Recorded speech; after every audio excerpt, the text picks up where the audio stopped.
Qu'est-ce que c'est que cette gueule? Oh là là, c'est terrible. Doubler ses résultats e-commerce en 2024, je vais vous partager 4 astuces. En fait, c'est plutôt 4 sujets, les gars, si je dois être sincère, c'est pas des astuces, il n'y a pas d'astuce miracle pour doubler ses résultats, mais il y a 4 sujets qui sont importants. Avant d'entamer la vidéo, je me présente pour les petits nouveaux. Moi, c'est Hugo, j'ai 26 ans, je suis e-commerçant depuis 6 ans, j'ai 2 activités. Une activité e-commerce où je monte des sites e-commerce avec mon équipe et une agence web avec laquelle j'accompagne mes clients dans la création de leurs projets, notamment sur le côté digital, donc création de site web, déploiement de publicité, etc., etc. Et donc dans cette vidéo, je vais vous parler un petit peu des sujets qu'il faut avoir à l'esprit pour doubler ses résultats en e-commerce. Bien évidemment, et vous vous en doutez, la dernière astuce est la plus puissante parce que c'est celle qui m'a permis de passer de 1000 € par jour de chiffre d'affaires à 4000 € par jour de chiffre d'affaires sur l'une de mes boutiques les plus successful. Donc restez bien jusqu'à la fin pour que je vous parle du coup de ce qui a vraiment changé la donne sur mon business. Le premier point, c'est votre CTR. Donc le CTR, c'est le taux de clic que vous obtenez sur une pub. Donc l'astuce, elle est simple, c'est donc augmenter votre CTR. Si aujourd'hui vous avez un CTR de 1%, ça veut dire qu'une personne sur 100 clique sur votre pub. Si vous arrivez à avoir un CTR de 2%, vous avez 2 fois plus de visiteurs. Si vous avez 2 fois plus de visiteurs, vous doublez vos résultats. Jusque là, vous me suivez, c'est logique. Donc le premier sujet finalement, il est là. C'est donc si vous voulez améliorer les performances de votre e-commerce, actuellement vous devez augmenter vos CTR. Comment est-ce qu'on augmente ces CTR? Il y a plusieurs méthodes. Factuellement, il faut juste faire des créatifs publicitaires qui sont meilleurs. Donc encore une fois, les créatifs publicitaires, c'est donc les images et les vidéos que vous allez utiliser en pub sur Facebook, sur Snapchat, sur Instagram. Donc il y a 2 formats connus, hein. C'est des statiques, donc des compositions d'images, et des dynamiques avec notamment les vidéos que vous allez pouvoir utiliser comme créatifs publicitaires. Pour augmenter votre CTR, vos créatifs doivent être plus impactantes, plus percutantes, doivent plus choquer, plus attirer l'attention. Si on parle de vidéo, vous devez par exemple améliorer votre hook. Le hook, c'est les 3 premières secondes de vos vidéos, donc trouver des hooks plus forts qui font que les gens vont s'arrêter de scroller pour regarder votre contenu et finalement cliquer. Vous pouvez également jouer avec vos CTA, donc les call to action. Effectivement, peut-être que les gens voient vos pubs mais ne cliquent pas dessus parce que vous ne les invitez pas à le faire, vous ne les incitez pas assez à cliquer. En bref, vous devez jouer avec les paramètres de votre publicité pour réussir à faire plus cliquer les gens. C'est pas une vidéo dédiée à comment faire des bonnes pubs, donc on va s'arrêter là-dessus, mais vous avez compris l'idée. Si jamais vous n'avez pas assez de performance, essayez de voir si vos pubs peuvent pas être améliorées pour augmenter votre CTR. Encore une fois, si vous doublez votre CTR, vous doublez vos résultats. La deuxième astuce, qui est pareil un peu bateau, c'est que si jamais vous n'arrivez pas à augmenter vos CTR, etc., que vous n'arrivez pas à avoir plus de trafic, vous pouvez aussi augmenter votre taux de conversion. Donc par rapport au trafic que vous avez déjà sur votre site, essayez de le convertir davantage. Exactement le même principe. Si vous avez un taux de conversion de 1% aujourd'hui, si vous arrivez à 2% grâce à des améliorations, vous doublez vos résultats. Je vous laisse imaginer si vous doublez vos CTR et si vous doublez votre taux de conversion. Waouh!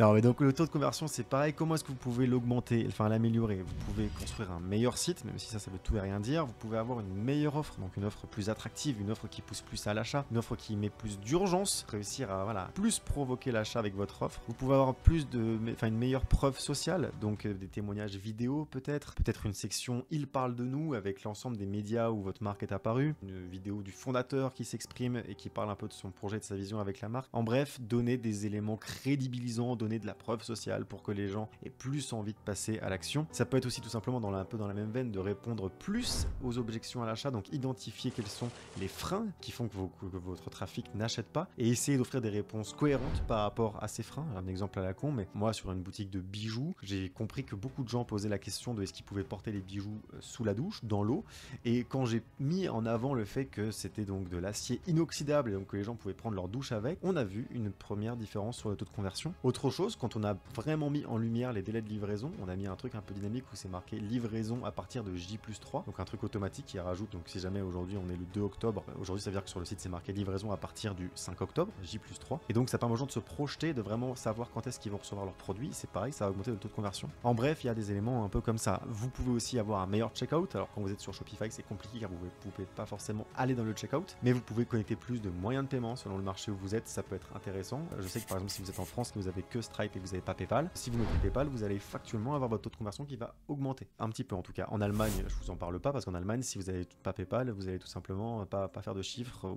ou très peu. Vous pouvez aussi améliorer forcément vos photos et vos vidéos. Si jamais vous avez un produit qui est technique, faites des vidéos qui mettent en scène le produit, qui expliquent, des vidéos qui font de l'éducation finalement sur votre produit et mettez-les sur votre page produit pour faire en sorte que tout soit bien clair, bien limpide. Faites en sorte que vos photos valorisent bien correctement aussi le produit. En bref, vous l'aurez compris, augmenter le taux de conversion, ça passe par plein de choses et c'est bien évidemment à ne pas sous-estimer. Vous pouvez toujours augmenter le taux de conversion. Si jamais sur le site tout a été optimisé, vous pouvez aussi optimiser les pages intermédiaires. Quand vous faites de la pub sur TikTok, sur Instagram, sur Facebook, vous avez des pages et des comptes Insta qui sont à l'origine de vos publicités. Il y a pas mal de gens qui vont transiter, qui vont visiter le compte Instagram avant d'aller visiter votre site par exemple. Donc dans votre compte Instagram, mettez des stories à la une, mettez des témoignages, mettez de l'éducation, en bref, soignez le tunnel de vente de A à Z. Vous pouvez également, là je vais plus loin encore, mais vous pouvez bien évidemment améliorer votre post-trafic, en fait tout ce qui suit après le trafic, donc vos relances panier, vos relances par mail, le fait que les gens s'inscrivent, etc. Il y a tout un tas de choses que vous pouvez améliorer dans le tunnel de vente qui ne sont pas que sur le site en lui-même. Donc tout ça est bien évidemment à ne pas négliger. Le troisième point, la troisième astuce qui est bateau également, mais qui est très importante, c'est tout simplement de mettre en place des choses pour augmenter votre panier moyen. Donc vous pouvez ajouter différents upsells, vous pouvez faire des bundles avec des applications. Je vais donner des trucs un petit peu tout bêtes, mais en fait chacun des produits que vous allez proposer peuvent avoir des produits associés.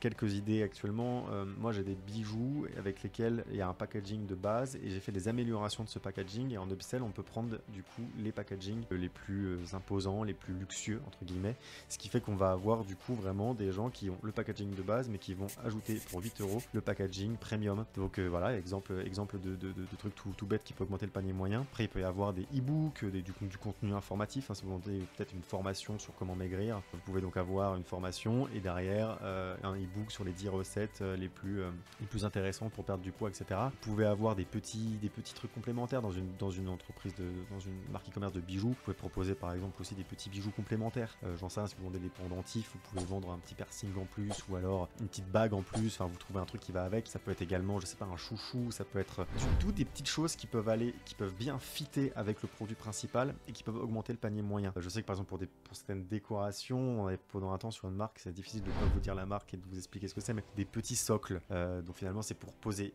une décoration sur un support et le support est très joli et vient un peu sublimer la décoration qui est le produit principal. En bref, augmenter le panier moyen, ça passe par plein de méthodes et c'est bien évidemment une manière de factuellement augmenter vos résultats. Je vous laisse imaginer si vous arrivez à doubler votre CTR, si vous arrivez aujourd'hui à doubler votre taux de conversion et que vous arrivez à augmenter votre panier moyen de 20 ou 30%, vous passez d'un business qui pour l'instant n'est peut-être pas rentable à un business hyper rentable. Alors bien évidemment, ça a l'air facile quand je le dis comme ça ne l'est pas, on s'entend, mais en tout cas, voilà, voici les 3 grandes thématiques que vous devez avoir à l'esprit: augmenter votre CTR, augmenter le taux de conversion, augmenter votre panier moyen. Et enfin, on va arriver du coup sur le dernier sujet qui est important, qui est parfois un peu négligé par certains e-commerçants, c'est votre capacité à déployer du retargeting correctement. Le retargeting, c'est donc l'action de recibler des gens qui vous connaissent déjà. C'est, vous l'ignorez sans doute pas, mais beaucoup plus facile de reconvertir un client qui a déjà été client que d'aller chercher un nouveau client. Et il y a aussi d'autres chiffres un peu à la con, du genre quelqu'un passe à l'action après vous avoir vu 7 fois. Bon bref, vous l'aurez compris, d'une manière générale, le retargeting c'est super important et c'est ce qui va vraiment vous apporter des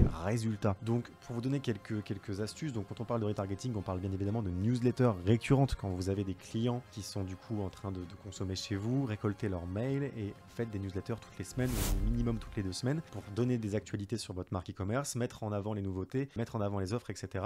C'est une forme de retargeting, c'est tout simplement d'aller recibler votre communauté. Ça c'est super important. Vous pouvez également mettre donc des relances panier, des relances SMS, etc. Ça c'est la base. Vous pouvez avoir des créatives publicitaires dédiées au retargeting. Donc en fait vous faites des pubs qui s'adressent uniquement aux gens qui vous ont déjà vu. Donc dans le message, dans le script, vous faites quelque chose qui correspond à un message que vous voulez faire passer à des gens qui vous connaissent déjà. Et donc ça c'est pareil, ça augmente les résultats de vos campagnes sur Facebook, sur TikTok, sur Snapchat, tout simplement parce qu'en fait vous avez des bons messages. Alors qu'il y a trop de gens qui ont juste des créatifs publicitaires qui s'adressent à tout le monde et qui vont les envoyer autant en acquisition à froid qu'en acquisition à chaud. C'est dommage, c'est dommage. Votre retargeting c'est du caviar, soignez-le, donc adressez-vous à lui de la bonne manière. Et autre petite stat très importante qui est une information qu'on trouve généralement dans les formations payantes. Quand vous dépensez de l'ADS, 30% de votre budget ads doit être attribué à du retargeting. Donc si vous dépensez 100 € par jour aujourd'hui sur Facebook, vous devez avoir 70 € par jour de campagne d'acquisition à froid et 30 € par jour qui doivent être dans une campagne de retargeting à chaud du coup. Donc de l'acquisition à chaud. Ça c'est très important comme répartition. Et je vois trop de gens qui des fois